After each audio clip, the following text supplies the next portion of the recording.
For this episode of the Nail Bible Podcast, we're going to talk about mastering acrylic applications, some of the key points that we struggle in as beginners, and also I'll do a quick demonstration for you guys to show you how I break down step by step my acrylic application for beginners. In 2019, I made the decision to get back into what I always wanted to do when I was little, which was become a nail tech. So on a whim, I decided to buy a nail kit. I bought a cheap little nail kit off Amazon like we all do, and the intention was just to be able to maintain my nails and my friends' nails because we didn't have a stable nail tech at the time. And as nail enthusiasts, that was not working. Bouncing around from nail tech to nail tech was not convenient for me. I hated not being able to get an appointment.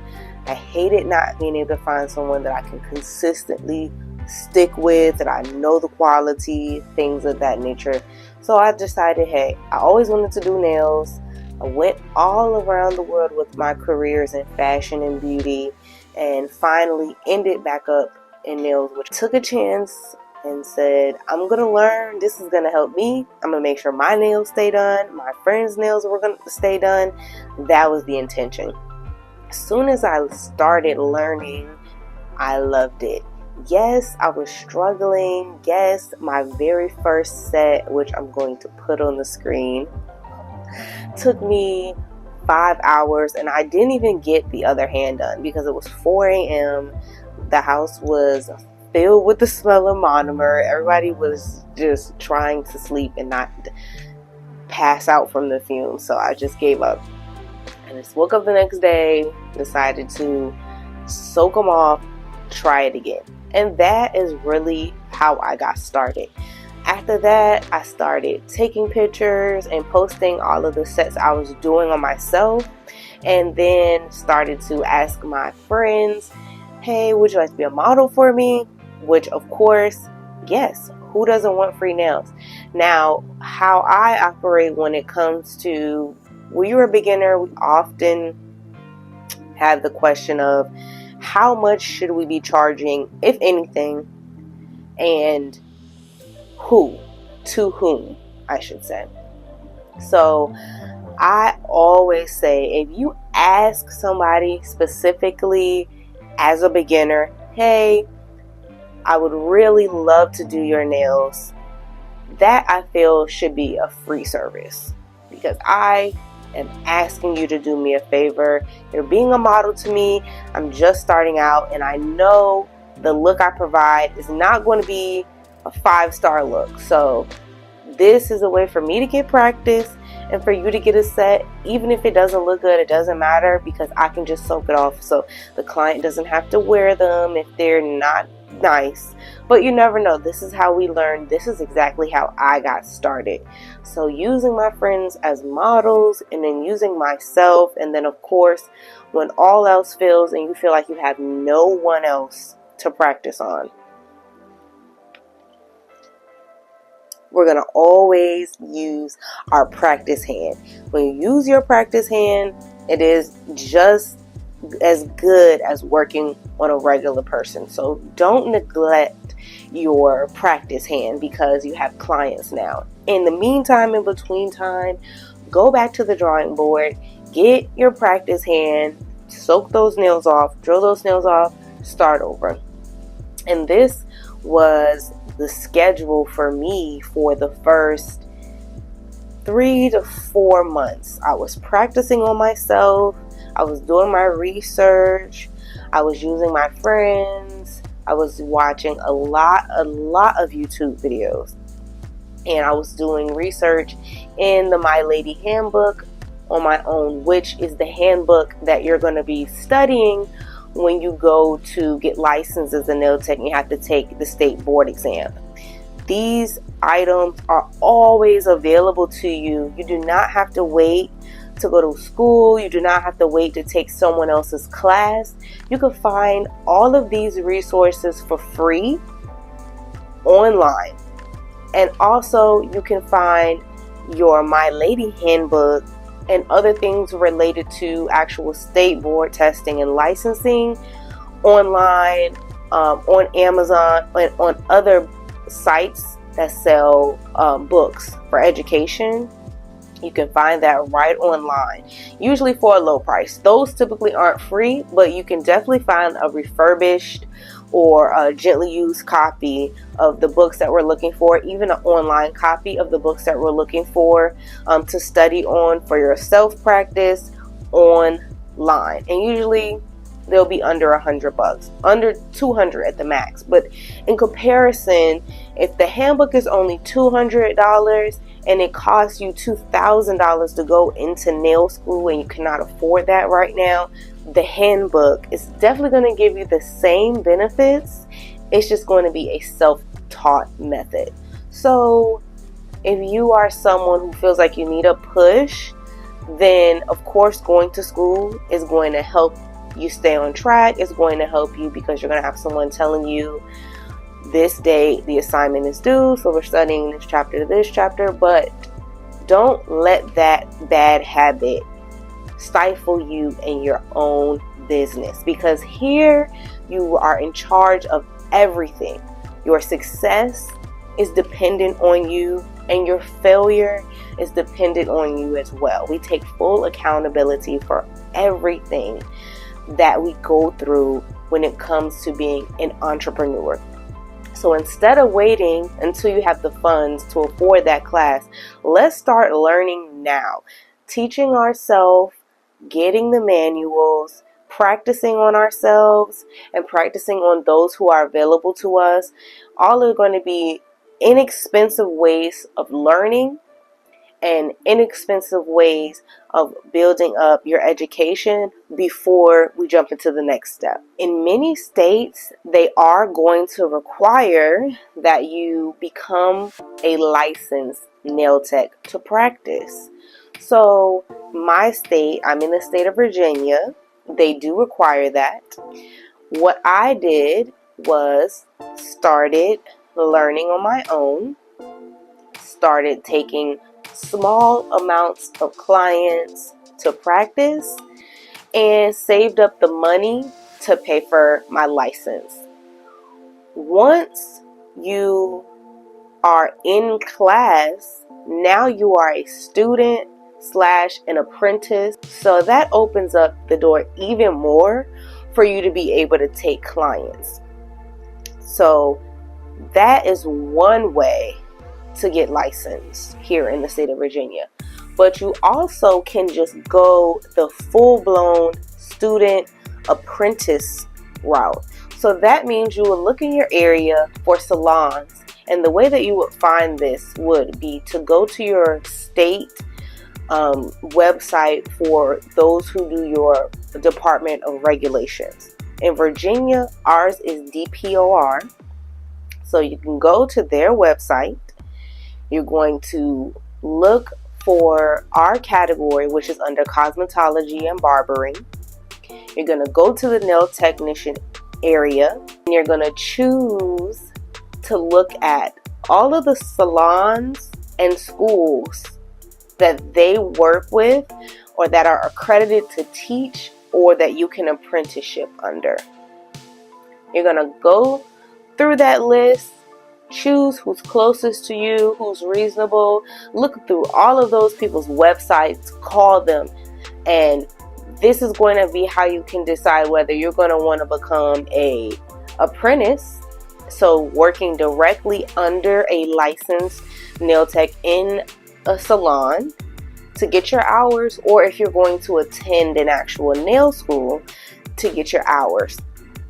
Either way is fine. You just want to do that research to see what your state requires, what's available in your local area, and what's more comfortable for you. Once you figure that out, you're going to take the next step to either go to school or go ahead and work under someone else to get your apprentice hours. Typically, they'll require anywhere between 150 to 600 hours, and in other states, they may require even more than that. So that's why it's very important to go online, right to Google, and look up your specific state details. Look up their requirements and make sure that you are following those guidelines. So that way, not only are you protecting yourself business-wise by knowing everything, but you're also protecting yourself business-wise by having the proper legal documentation to operate in your state. While you're waiting on finishing up those hours so you can get licensed, we're going to take this opportunity to make sure that we are self-teaching. So this means studying every single day. Studying / practicing can consist of practicing on yourself, practicing on others, studying by reading your text or online text, and also watching tutorials and videos. All of this counts as practice and study time. You can never learn too much. So if you have downtime, at least 30 minutes is all you need to put in to be able to say, I learned something about what I am working towards today. So if you don't have time to do a set of nails, get on YouTube real quick, search a video up of a new technique that you haven't tried, and start to study and watch. So that way, this is a new technique you have under your belt. The next day that you have time to practice, I want you to go ahead and get out that brush and practice on yourself or your practice hand. And that way, every single day we are building up those skills. This craft is extremely hard. Even if you're someone who's been getting their nails done their entire lives, you have no idea. Trust me. You have no idea what it's like once you start doing acrylic application on your own. So it's going to be very important for you to continuously practice in the beginning. It takes 10,000 hours of practice to learn a skill. This is to learn it. After that, then you get good. So that's a little over a year's worth of time that is going to take you to be able to just get down the basics of this craft. I want you to put every single bit of time that you have available to you into really learning this and anything that you claim you really want to get good at. Really put that effort in, because that is really when you're going to see the difference in yourself and in your work when you put that practice in. Always remember to take pictures. These are going to be your snapshots of progress. And in 2 months, when you look back, you're going to really see that difference. And in 6 months, when you look back, the gap is going to be growing. So you want to make sure you continuously take pictures. That way you have proof of progress for yourself. And also we want that content available, because even as a beginner, you're trying to build up your social media. And if you haven't seen my first episode, please go back and watch episode 1, where I talk about getting started on social media and how everything is content. And it's very important, even as a beginner nail tech, to be building up your content and building up your social media. In order to do that, you're going to have to take pictures. And I know it's very discouraging in the beginning, because you're looking at everyone else's work and you feel like yours is not something that can compete with that. But remember, you're not in competition with anyone but yourself. So I want you to make sure you're posting your work, because if not, you can't get clients. Therefore, you really have no career here. So don't be afraid. Do your best. Take pictures of your work. Make sure you're consistent with posting that content, even as a beginner nail tech, and practice every day. So that way, within those first 365 days of this career, you're going to see a tremendous difference in your work, and also in your following, on your social media accounts, and your clientele growth for your business. In today's video, I'm going to be using Mia's Secret monomer. This is a mix of Valentino's acrylics. This is a perfect nude, mostly mixed with some Princesita and some luminous pink, which gives it a really nice sparkle. And I like to use a base that is mostly pink versus tan, because I work with a lot of brown skin people. I feel like it looks better on us.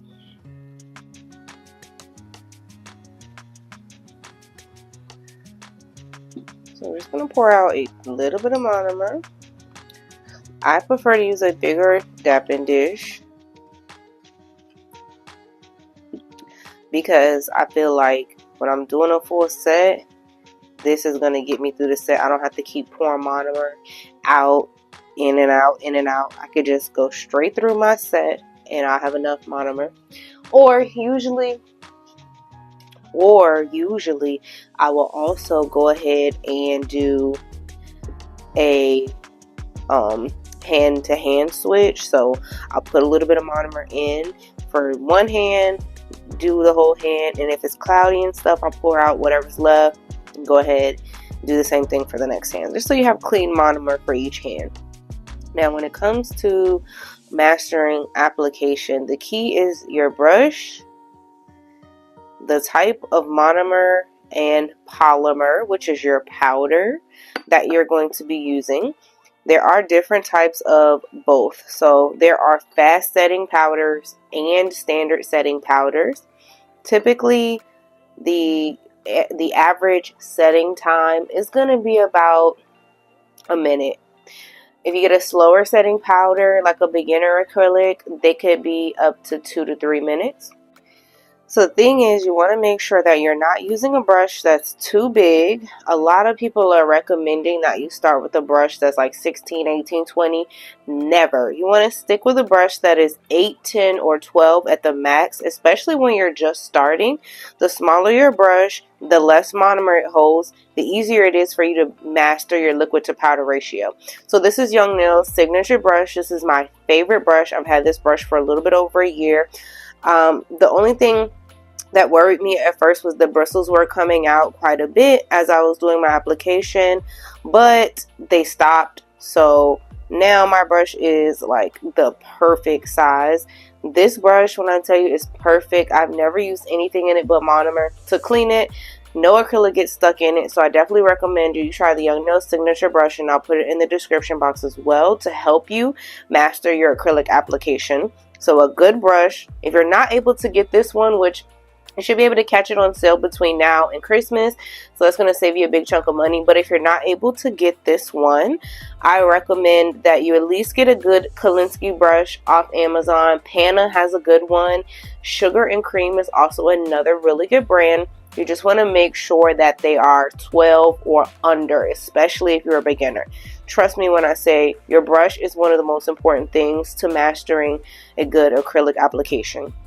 Secondly, you want to make sure, again, that you have a nice open dapping dish. Now, some people like the little small ones, which will be the standard, which I have a bunch of those. But again, the reason I don't like these is because they don't hold enough monomer to do a full set, especially not for the length of nails that I do, which will be this length majority of the time. And also, I don't like to keep pouring in and knocking these over. I knock these over way too much. So if you are someone like that, I definitely recommend that you try to find a larger dapping dish. Use a small glass bowl. This one I got right off of Amazon, so any one of that works. And then you want to make sure that when you are going into your powder, that you are coming in to tap, tap, tap. So if you're going to pick up a really big bead, you want to make sure that you go in, burp your brush, and I like to make sure my brush is fully wet. I do not drain my brush again. If you have a smaller brush, this technique works like a charm. Every time you go to pick up a big bead, you don't need to drain the brush. I'm just going to come right in to my powder at a diagonal. Let it sit and pick up some more. So I'm really just letting my monomer drain into the powder. Then I'm going to come in and sit it on my nail. Now you see, by me allowing that acrylic to really soak up the monomer first, made sure that I was able to have a bead that wasn't too runny. And even though it is still wet, I'm able to control it. I'm going to go ahead and re-moisturize the brush, and I like to scoop from the sides to make sure that I am keeping that acrylic right where I want it.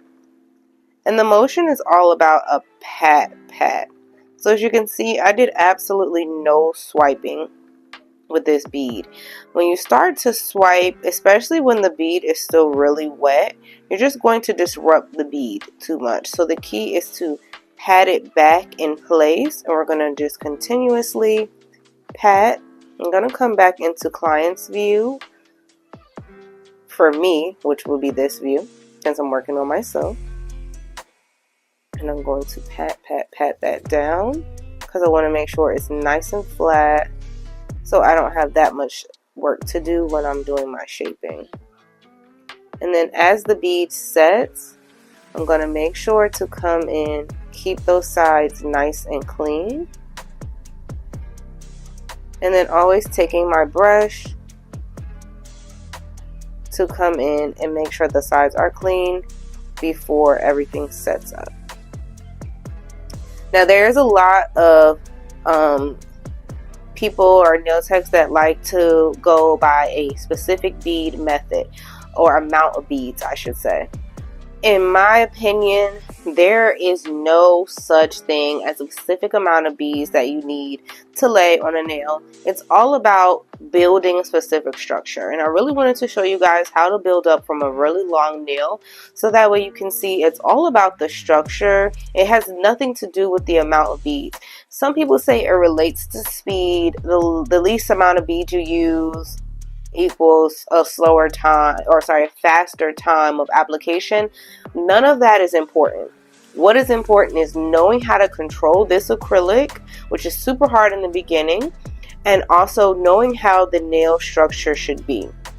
So don't ever worry about whether or not you use 1, 2, 3, 4 beads. That does not matter. What matters is that you have the proper thickness on the nail where it needs to be for the structure to be solid, for the foundation to be solid, so that way you have a perfectly high apex area, and also you have a consistent thickness throughout the nail and a flush cuticle.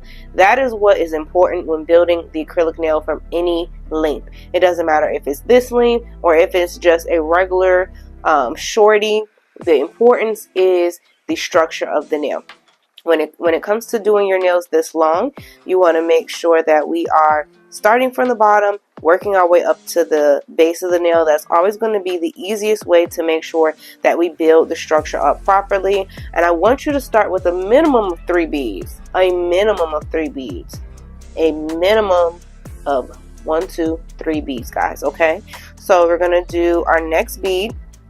I'm going to make sure that my tip is nice and thick, and that is the purpose of me flattening that out vertically or horizontally before it's set, so that I can make sure I can see the thickness here. And then I'm just going to continue to build my next bead right on top. So again, when I'm doing the big beads, I want to make sure that I don't drain the brush too much, because I want to be able to pick up a nice big bead of acrylic. I'm going to come in and just let that absorb. And then I'm going to gently place my bead onto the nail. I'm going to wipe off my brush and re-moisturize. And then I'm going to come back and gently, again, we're doing this pat, gently molding the acrylic down the nail. I'm going to wipe my brush as soon as I see that it comes when I pull away with the brush. That's how I know my brush is a little dry, and I'm going to come in and re-moisturize. Now once I get it to meet where I placed my first bead and it's also starting to set, I'm going to gently start to swipe the bottom of that bead to blend in with our first bead, and then continue to put more pressure as it sets, so that way we can get the shape nice and clean with this application, so the shaping process is that much easier. I'm going to come in, burn my brush, really get that nice and wet, gentle tap just so I can slightly drain. I'm going to hold and pick up a nice bead. I'm going to place that right on the edge of the second bead we did. Quickly wipe my brush, and then I'm going to go ahead and re-moisturize and come in to start getting this down the nail. Now this process is called polymerization. That is when your monomer and your polymer, which is your powder, mixed together. Now this can happen at a very fast pace, especially if you have a quicker setting powder or you work with a lot of monomer, meaning you had a pretty wet bead. Once that starts to set, it may heat up. It's called a heat spike.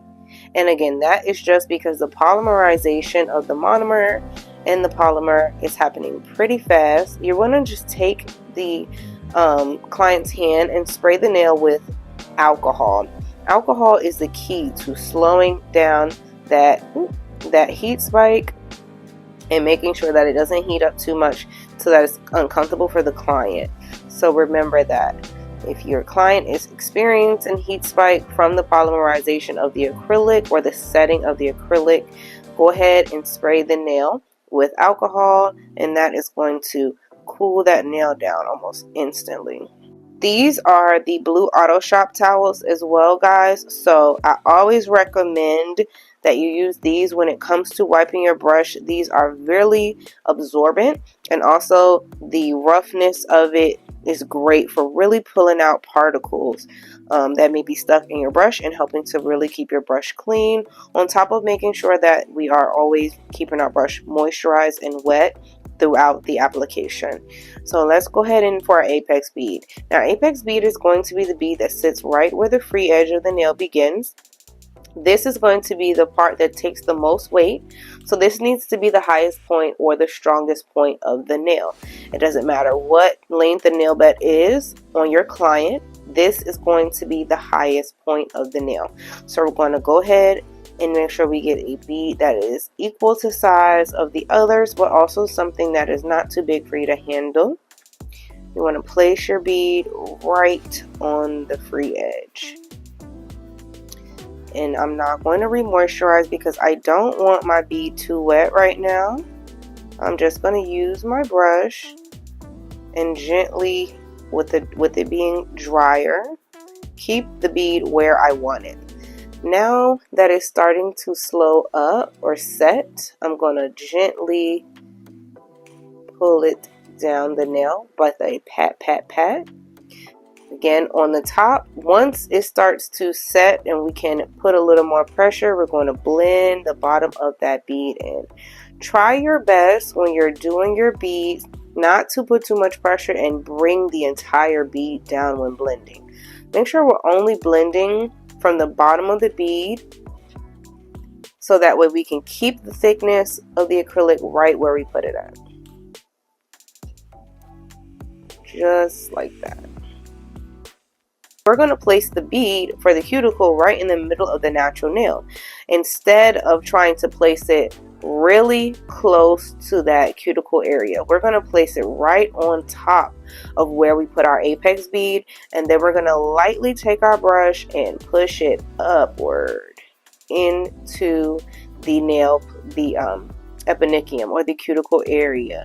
It's called kissing the cuticle. So I'm going to show you with a smaller bead.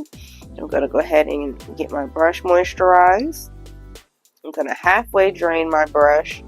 Come in for a bead that's a little bit smaller. I'm going to place it right on top there. And I'm going to gently push it up, kind of in a rocking motion. And as you can see, it automatically floods into the side walls. I'm going to use that to my advantage and just clean them out. And then I'm going to lightly blend into the bottom bead. And anything that you feel is too close on the skin, we're going to take our brush and go around the bead while it's still nice and wet and just clean that up. You just want to make sure we focus on all the side walls being covered like that. And anything that did touch the skin, it is okay. Just clean that up with your brush. So I'm going to check out my nail from the top.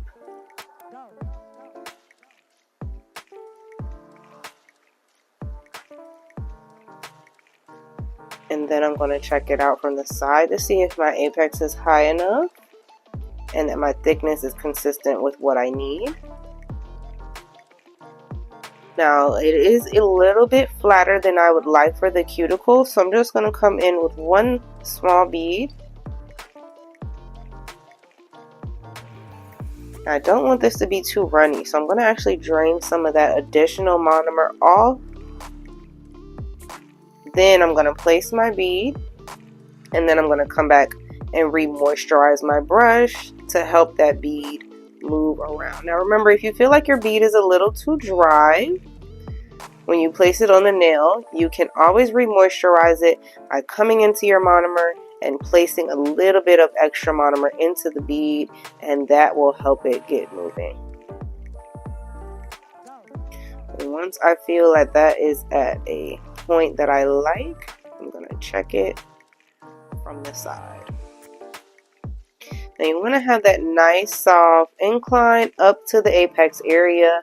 Then you want to have a consistent thickness throughout the nail to make sure that when the client is putting pressure on the nail from typing, things of that nature, that this part of the nail has plenty of room to support it. So you want to make that nice and strong right there. And that is also another reason why it's important to encourage your clients to come back for their fills within 3 to 4 weeks max, because I am placing my apex at a specific point for a specific job, which is to be the strongest point of the nail. But in 3 to 4 weeks, that area is going to have grown out 1/4 of an inch to 1/2 of an inch down the nail. Now all of that weight is pressured onto the free edge of the nail, which encourages lifting. So that is why it is very important to go ahead and encourage your clients to come back for their fills within 3-4 weeks max of their appointment. It has nothing to do with money or anything like that. It's all about nail health and making sure that the structure of your nail stays accurate. Now, because this is a longer nail, I tend to make them thick all the way down, so the apex area isn't going to be this huge hump, more than it is going to be a buildup as well as a consistent thickness to the nail. And this will be square, taper square, which is a really popular shape right now. So once I'm done, this is how I clean my brush. I simply rinse it out with that leftover monomer, and then I'm going to dry it out and fan it to dry. And again, this is the best brush that I've used so far. When it comes to shaping, you want to make sure that you're using a brand new file on every client. And these files you can get right off Amazon. eBay is also another favorite of mine for being able to get things in bulk for a cheap price. Now also we have peel and stick files, which are another favorite of mine. They have a bunch of different variety of these that you can get off of Amazon, eBay, AliExpress. This is eNail Couture. A bunch of different sites have these. These I like to use for gel because gel is a lot softer. So these I feel like are great for one use for gel and some shorter sets. These ones, of course, are going to come into play when I'm doing extra long, longer extra long, or even acrylic, which is a little bit harder to file. You want to make sure that we start out by taking an older file, which you can see this one has been my seasoning file for a few days. So I'm going to take this file. I'm going to make sure I season every single side of this nail file, so that way when I file in the sidewalls, I do not cut my clients. Nail files come very sharp, so never ever forget every single time. And here's some nice ASMR for you guys.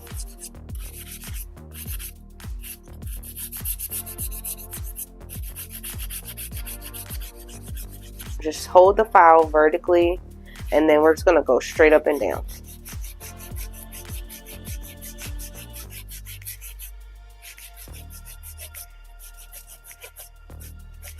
And I'm just going to continue that on both sides until I feel like my nail is straight as I want it to be. And then for your tip, I like to hit mine with a diagonal, so that way I get that nice sharp moon crescent shape. If you like to do yours straight up and down, just hold that flat. And we're just going to go straight up and down.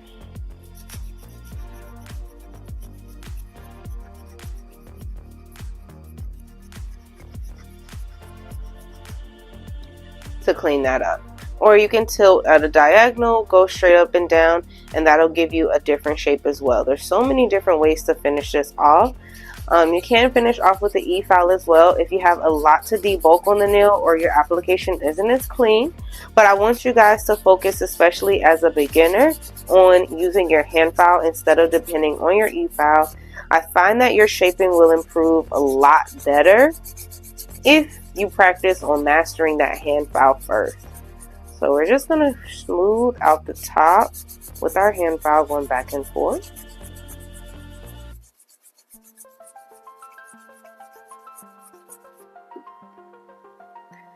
Let's get rid of some of that dust.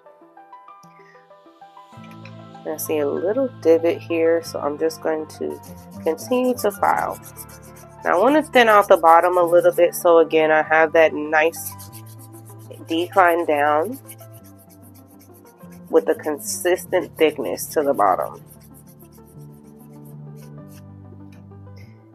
Once I feel like that is as flat as I want, now we're going to go ahead and take this part of the file, and again, this is going to be why it's very important to make sure that this is nice and soft, so that way you can go around the cuticle area with the hand file. I'm going to follow my cuticle area, meaning I'm going to go on that half-shaped crescent motion, and that's going to help me to seal the cuticle all with my hand file. Now if your cuticle is really neat like we got ours here, you won't have to do too much. If you found that you've gone and flooded the cuticle a little bit more, try your best to gently get it off of the skin and gently go in with your hand file and continue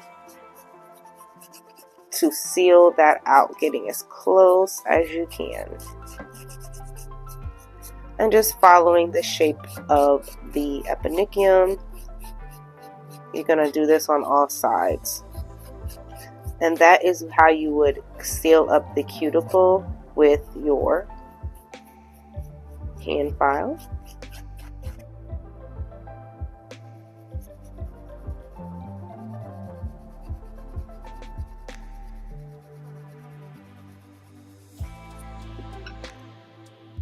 So you don't need your e-file to do a full set, but it does make it easier and it does make it faster. And it will of course come in handy when it comes to you doing fills and debulking the nail, but you don't need it to do a full set. I'm going to check my shape, making sure everything is how I like it. I'm going to clean that up even more.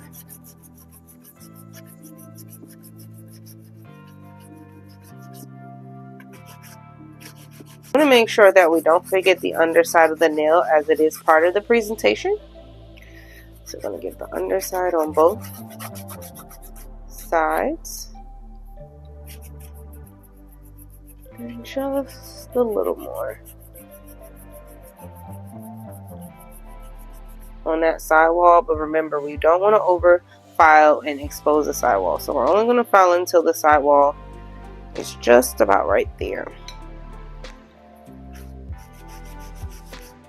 So once you've gotten your shaping down, then from this point, if you're going to go ahead and be doing your designs, you can go ahead and buff this out really nice and go ahead and do a base coat or a matte coat, so you can do artwork, or just go ahead and polish right on top, put your stones on top, either way. But that is my method to applying the acrylic. I feel like this is the best method for beginners as far as making sure that your work is consistent.